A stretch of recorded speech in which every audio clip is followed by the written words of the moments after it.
We spend 14 to 16 hours a day working on this show, 10 months of the year away from your families and your life. And as you well know, any work that any of us do, you hope that there's an audience and you hope that it's heard and listened to. And so that's always gratifying. You don't necessarily understand why, or it's not your job to understand why. I believe our jobs is to do the best we can in whatever we do and hope for the best. And hope that they're heard. Hope that there's something underneath what we're doing that has some connection that makes people want to listen.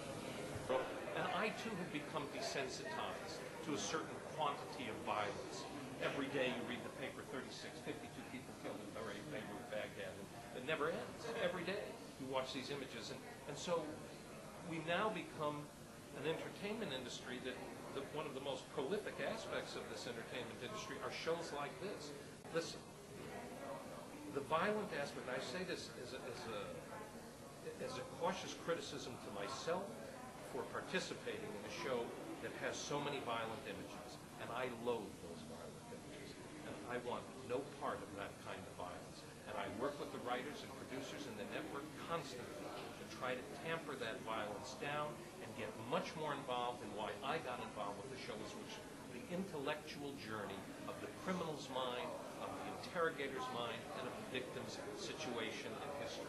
That intellectual journey of which side of the line do we live on is what fascinates me always, because we're all capable of fantasy, but the difference between acting on fantasy and having the fantasy is the difference between a serial killer and someone who writes a novel. I wish the balance to shift at some point, is I want to see more humor come into television. And you say me. You're like man, you're like the most humorless person on the show. But I feel it's missing from society right now because the world society is so frightened. They're led by fear. One of the things Al Gore talks about in his book is fear annihilates reason because there is so much fear. And so I think part of the success of these shows is it shows that there are good people out there annihilating the reason to be afraid. And I think that is very real. But I want to live long enough to see the appetite for comedy become greater than the appetite for violence. In the music world, I just put a new show together with my dear friend Patti LuPone, who I did a Vita with years ago. And it's an evening, a 2-hour evening that we'll do all over the world. And it's filled with comedy. But so I can't manipulate everything. I can take care of it in the music world.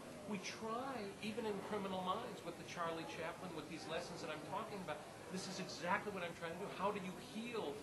We're living in the darkest aspect of society, of human beings. So even us, how do we heal ourselves? We watch a Charlie Chaplin movie. So why don't you, after you finish watching Criminal Minds, go out and buy some Marx Brothers or Charlie Chaplin? You know what I'm saying? And I mean it. As often writers are, who are oversensitized to the human condition. So that oversensitivity can be wonderful if you can turn that oversensitivity into some lesson both for yourself and the world around you, how to make your life and the world's life a better place. But also it's a great burden. And many people who are great writers and actors and musicians take their lives because they can't bear what's happening in the human condition. Certainly that's not an answer. But you understand that it's because of an oversensitivity to human